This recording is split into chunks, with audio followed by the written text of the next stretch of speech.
At a family dinner, she declared, "My ex will always be part of my life. If you don't like that, don't marry me." Everyone stared at me. I just said, okay. By the next week, invitations were canceled, and she realized the marriage was too... It all came to a head at a Sunday dinner.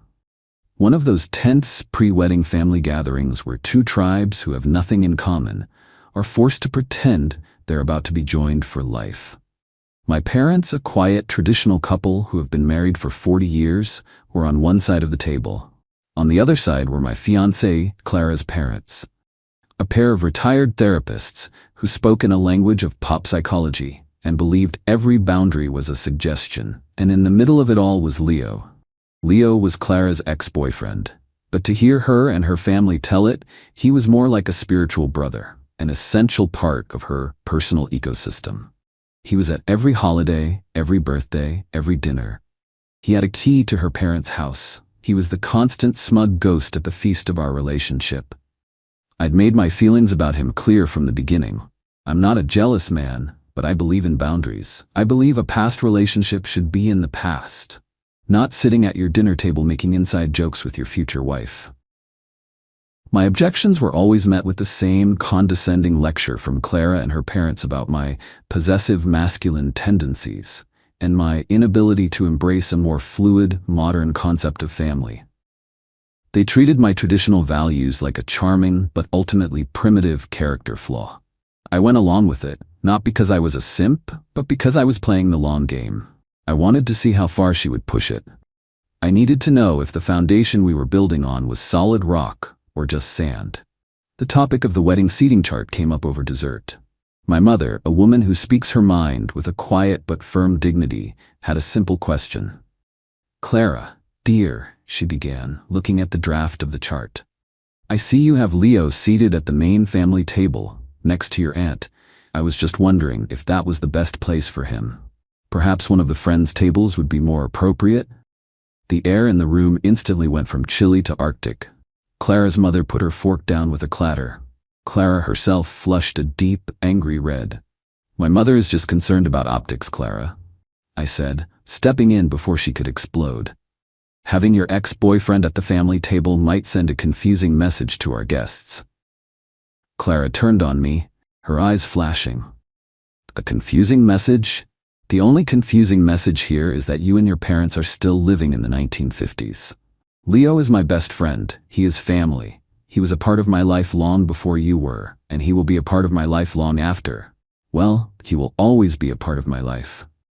Her father chimed in then, his voice dripping with condescension. "Ben, we've talked about this. Your rigid definitions of relationships are what cause insecurity. Clara and Leo have a beautiful, evolved connection. You should be celebrating that, not trying to control it." It was a perfectly executed 2-on-1 attack, with her mother nodding in solemn agreement. They had been practicing this kind of psychological maneuvering for years. But this time it was different. This time, my parents were there, watching this woman and her family treat me and our impending marriage with such casual, arrogant disrespect. Clara, feeling emboldened by her parents' support, decided to press her advantage. She stood up, her hands on her hips, and delivered the line that would bring the entire charade to a crashing halt. She looked from my mother to me, her voice loud and clear for the entire room to hear. "Let me make this perfectly clear for everyone. My ex will always be a part of my life. He will be at our wedding. He will be at our children's baptisms. He will be at our holidays. That is a non-negotiable fact. If you don't like that, then don't marry me." The ultimatum hung in the silent room. It was a declaration of war. Everyone stared at me, waiting for my reaction. They expected me to argue, to plead, to back down as I had done so many times before, just to keep the peace. Clara had a smug, triumphant look on her face. She thought she had me trapped. I didn't say a word for a full minute. I looked at her, standing there in all her defiant arrogance. I looked at her enabling parents, nodding in approval. I looked at my own parents, their faces a mixture of shock and quiet dignity, and then I looked back at her. The long game was over. She had just shown me the final stress test results, and the structure was condemned. I gave a slow, deliberate nod. "Okay," I said. The word was so quiet, so devoid of emotion, that it seemed to confuse her. "Okay?" she repeated, her tone mocking. Okay, you'll behave? Okay, you'll stop being a jealous child? No, I said, standing up from the table. I folded my napkin and placed it on my plate. Okay, I won't marry you. I turned to my parents. Mom, Dad, we're leaving. And without another look at Clara or her stunned, speechless family, the three of us walked out of the house and out of their lives. Update 1. The drive home with my parents was silent for the first 10 minutes. My father just drove, his eyes fixed on the road, his hands gripping the steering wheel. My mother stared out the window. I think they were waiting for me to break down, to show some sign of regret or heartbreak. But I felt nothing but a profound, almost surreal sense of peace. The weight of a 5-year charade had just been lifted from my shoulders. Finally, my dad spoke, his voice low and steady. Are you sure about this, son? I've never been more sure of anything in my life, I said. My mother turned around from the passenger seat. There were no tears in her eyes, just a quiet, fierce pride. Good, she said. She was not the one for you. We were just waiting for you to see it. When I got back to my own house, the house I had bought, the one Clara had been living in for the past 2 years, my phone was a war zone. Dozens of missed calls, a flood of texts from Clara, her parents, her friends, even from Leo himself. They ranged from furious to confused to pleading. Clara, what was that? You just walked out? You can't be serious. Clara's mom, Ben, you have deeply hurt our daughter. You need to come back and apologize immediately. Leo, dude, what the hell is your problem? You're blowing this way out of proportion. They were all operating under the same delusion, that this was a tantrum, a momentary fit of pique that could be smoothed over with a few condescending lectures and a non-apology. They hadn't yet grasped the finality of the word okay. I didn't reply to any of them. Instead, I made a single phone call. It was to our wedding planner, a woman named Cynthia, who was a consummate professional. Cynthia, I said, it's Ben. There's been a change of plans. The wedding is off, permanently. There was a stunned silence on the other end of the line. What? Ben, the invitations are scheduled to be mailed out tomorrow morning. I need you to stop that immediately, I said. Do not send out a single invitation. As for the rest of it, I need you to begin the cancellation process for all vendors. My fiancée and her family will be your point of contact for all financial matters moving forward. They were handling the payments, so they will need to handle the refunds and the cancellation fees. This was a crucial part of my strategy. I hadn't paid for the wedding. Her father had, a fact he had made sure everyone was aware of. Now the financial burden of unwinding a massive 6-figure event was his problem, not mine. The next morning, the real shockwave hit. Cynthia, doing her job with ruthless efficiency, began making the calls. The first one, of course, was to Clara's parents. I would have paid $1,000 to be a fly on the wall for that conversation. The caterer, the florist, the band, the venue, each call was another nail in the coffin of their grand social event. Another massive, non-refundable deposit lost. Clara's father called me, his voice a strangled roar. What have you done? Do you know how much money we are losing? You can't just do this. I didn't do anything, I said, my voice calm. I just accepted your daughter's terms. She gave me an ultimatum. Accept her ex-boyfriend as a permanent fixture in our marriage, or don't marry her. I chose the latter. I respected her boundary. The consequences of that choice are now yours to manage. He started sputtering about lawyers and lawsuits and breach of promise. Breach of promise? I laughed, a cold, empty sound. You were there, Richard. You heard her. You have a dozen witnesses who heard her deliver an ultimatum at a family dinner. She made the continuation of our marriage conditional, and I simply declined the conditions. There is no lawsuit. There is only the bill for a party you are no longer hosting. I hung up. The next person to appear was Clara herself. She showed up at my house that afternoon, using her key to let herself in. She found me in the living room, surrounded by empty boxes. I was packing her things. What are you doing? She shrieked, her face a mask of disbelief. I'm helping you move, I said, not even looking up. You're going to need to find a new place to live. You can't kick me out. I live here. No, Clara, I said, finally standing up to face her. You have been staying here. This is my house. My name is on the deed, and your invitation has been revoked. I'll be changing the locks tomorrow. I suggest you arrange for your parents to come and pick up your belongings. She finally broke down. the arrogant, confident facade crumbling to reveal the terrified, entitled child underneath. She cried.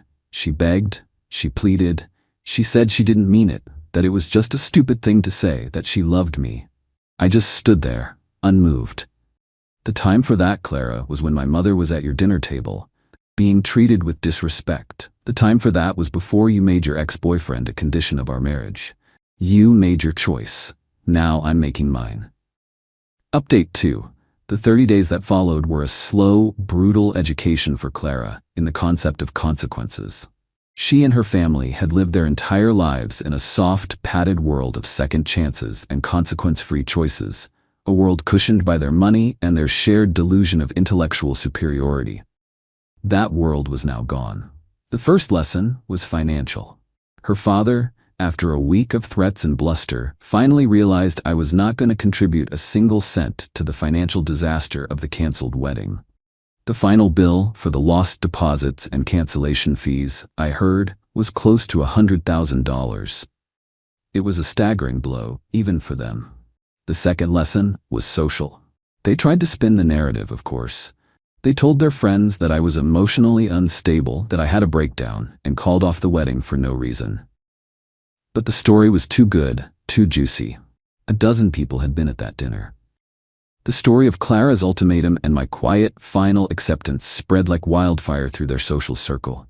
She wasn't the victim. She was the arrogant fiancé who had overplayed her hand and lost everything. Clara, after being forced to move out of my house, had to move back in with her parents. The atmosphere in that house, I was told, was toxic.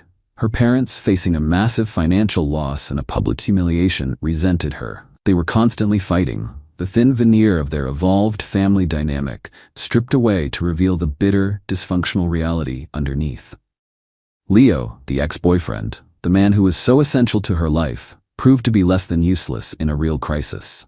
He was a fun accessory for a woman who had a stable, successful fiancé. He was not interested in being the support system for a broke, unemployed, and emotionally volatile single woman.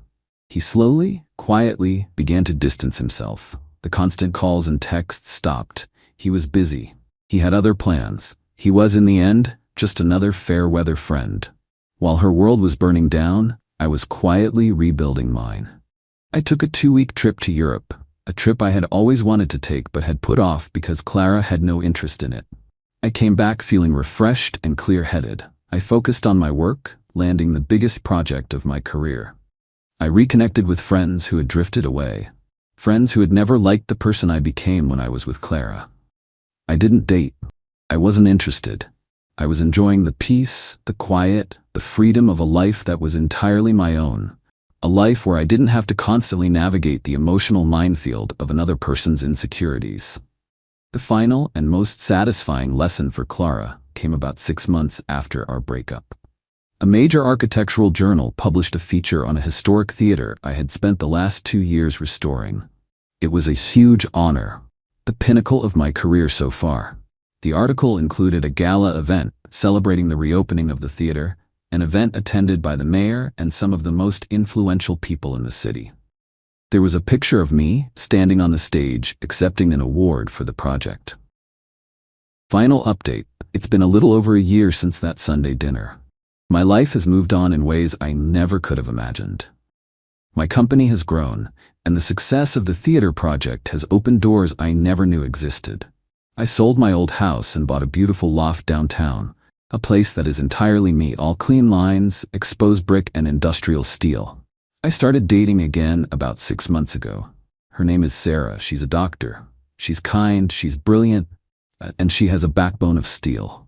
Her family is wonderful, a loud, loving, Italian clan who welcomed me with open arms and too much pasta. Her past is her past, and my past is mine. We are building a future together, a future based on mutual respect and clear, honest boundaries. I hadn't seen or spoken to Clara in over a year. I had blocked her and her entire family on everything. But I heard things through the grapevine of mutual acquaintances. Her parents had been forced to sell their large house and downsize to a condo. The financial hit from the wedding, combined with some of her father's other creative financial ventures going south, had crippled them. Clara was still living with them. She had tried to launch a career as a life coach, but without my money to fund the website and the marketing, it had failed to launch. She was working part-time at a high-end boutique, a job she apparently hated. Leo was completely out of the picture. He had gotten engaged to another woman, and he and his new fiancée had made it very clear that Clara was not a part of their modern, fluid family. The final, unexpected encounter happened last month. I was at a charity auction with Sarah. We were bidding on a piece of art, laughing and having a good time. I looked across the crowded room and I saw her. She was there as a volunteer, one of the people in black aprons serving champagne and clearing plates. She saw me. She saw me with Sarah, a beautiful, successful woman, laughing at my side. She saw me looking happy, relaxed, and completely, utterly indifferent to her existence. Her face, for just a fraction of a second, crumpled. The mask of bored resentment she was wearing slipped, and I saw a flash of pure, unadulterated regret. She turned and disappeared into the kitchen before I could even register the moment completely.